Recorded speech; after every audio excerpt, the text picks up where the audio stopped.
Hello, I'm coming back live, and if you're watching me live, please hashtag live. If you're watching me for the first time, welcome. Um, if you're watching me live, the reason why I'm coming on live is because I'm doing a challenge, and I would like to make me coming on live, all these lives, meaningful, and I always come on with either a story or a learning that I like to say for myself, like a digital journal. So while I'm coming on live, I would also like to make this life meaningful for you as well, because I would really like to see 1 year later, when I get reminded what I've posted, I'll be glad with what I see. Okay, so today we are continuing the story, and this storytelling has been going for a couple of days because I personally really liked it, and I'm actually putting it into practice on what's happening in my life, not just this life, but I'm putting into practice what I'm learning from this story, which is a kid's story. And the kid's story goes about with these two girls, Sarah and Lynette. They have a wise friend who's actually an owl, who's a talking owl by the name of Solomon. So Solomon taught the two girls to think about what they want. It was also because they were upset that their friend Seth is all injured and couldn't spend time with them in the treehouse. So the girls thought about wanting a rope because they wanted a rope so that Lynette, who used to learn gymnastics, could teach Sarah how to hang upside down. All was going well because they knew exactly what they want, why they want it, and Sarah and Lynette were absolutely excited over the idea. So there was a strong desire, right? I'm sure you experienced before. We have a desire for what we want. We are very clear, and then things seems to be falling in place because Sarah knows that, hey, there's actually a rope at Mrs. Wilson's home. Right behind their home, there's a barn. And Sarah was telling Lynette, hey, maybe that's where we're getting our rope. And things were unfolding. It seems like they were so close. They bumped into Mrs. Wilson and were invited to her house, only to find the barn all demolished. The girls were devastated because it felt so close. Have you ever had that feeling whereby you felt like you're so close to what you asked for, and then things seems to turn around and it feels like it's back to the drawing board? So now Sarah and Lynette, they're at the treehouse waiting for Solomon, and Solomon flew in. He landed. Hi, my featherless friends, how are you? Sarah and Lynette were so excited to see Solomon and said, Solomon, we thought we were getting the rope, but only to find that the barn is demolished and in place of it will be a swimming pool. Solomon smiled and said, well, that's only if the barn is the only source where your rope will come from. So the girls were digesting a little.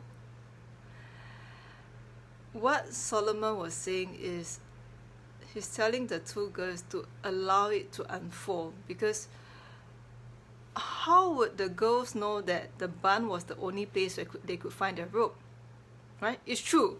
You and I, sometimes we get upset that things are not unfolding, but how do we know that that was the only source that will lead us to what we asked for? So the girls asked, so Solomon, what do we do now? Well, think of a good thought. Again, Solomon, think of a good thought. Yes, because when you are thinking not so happy thoughts, you are not allowing things to flow.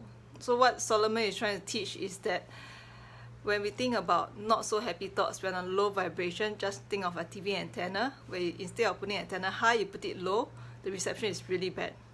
So the girl, we get it. And as the girls were learning to stay on a high vibration, they were thinking about positive thoughts.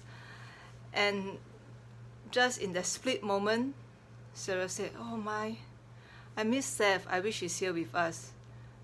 Immediately, what Sarah did was, she just stepped out of the high vibration. She just dropped out of it. Solomon, this is so hard. You see, again, she dropped out of it. She dropped out of the high vibration. She's dropped even one notch further. So Solomon said, don't worry, girls, you get better at it. Just keep learning to stay in an uplifting mood, right? And to allow yourself to receive what you ask for. So a month passed, right? And one day, Sarah was heading home. She passed by the drugstore and she wanted to get a candy bar. She went in to get a candy bar. Just as she was paying, she bumped into a lady. And guess what? It's Mrs. Wilson. So Mrs. Wilson said, hey Sarah, nice to see you. Would you like to have a soda with me? It'd be quite lonely to have a soda on my own. Come along, yeah? So Mrs. Wilson just headed to the back of the drugstore, sat in a booth, and she kind of assumed Sarah would just follow her. And Sarah just went. I mean, who could resist a soda? Especially when Mrs. Wilson said that in that drugstore, Pete, who owns the drugstore, makes the best root beer float. So Mrs. Wilson had Sarah sat next to her and asked her, so, Sarah, I couldn't help but notice that day when you were at my place, when I told you that we have a swimming pool in place of the barn which has been demolished, when I invited you girls to come over for a swim, you didn't look too excited. Why is that so? I thought kids would like the pool. Sarah looked at her root beer float. She wasn't sure how she wanted to tell Mrs. Wilson, but it's a different feeling, having an adult paying attention to how she's feeling. So she looked up and she told Mrs. Wilson, Mrs. Wilson, sorry that we didn't seem excited, but we really wanted the rope that was in the barn. And when we saw the barn being demolished, we weren't too excited about getting to swim when the pool is ready. And Mrs. Wilson laughed. Oh my goodness, that's just an easy thing to do. All you want is the rope. That's easy. I'll check with Mr. Wilson, find out where the rope is, and we could hang the rope somewhere. We don't need to hang it in the barn. We got lots of trees around. We could easily hang it on one of the trees, or even perhaps hang it somewhere near your tree house. Sarah was just beaming inside. She's like, oh my goodness, it's unfolding again, right? So the long story short, this story has been going on for a couple of days because there were many parts to it, and I wanted to break it into simple parts because every part of it there's a great learning. So this is the part whereby Sarah is so excited because she's allowing what she asked for to enter into her life. Because sometimes we ask for things we want, yet we are not very good receiver. You know, we ask and we wonder, oh, will it really come true, or am I asking for too much? You know, just that act itself, it's hard to receive what we ask for. So Sarah was so excited. She finished her root beer float and she thanked Mrs. Wilson, and she can't wait to tell Lynette and Seth about it when she gets back to the treehouse. And that wraps up the story for the past few days. I think there might be a couple more stories, who knows, but at least these few stories were really good, and I thought I might want to go back to book 1. This is actually from book 3. So maybe book 1, go back to fundamentals, about learning to be in a good, I would say, vibration, right? When you're good at vibration, it's easier to be in the flow, and it's just a simple concept. Basically, you have to ask and you have to allow. Sounds simple, but it's not easy. So that's why I like kids' story, because it's easy to remember how kids respond to it, and it's easy to remind myself when I'm perhaps not allowing and creating that obstacle. Okay, so if you're watching this on a replay, feel free to hashtag replay if it resonated with you, or if you feel like someone you know need to hear this story as well, especially when sometimes we ask for something, it feels like we are so close and things things doesn't turn out the way we want it to be,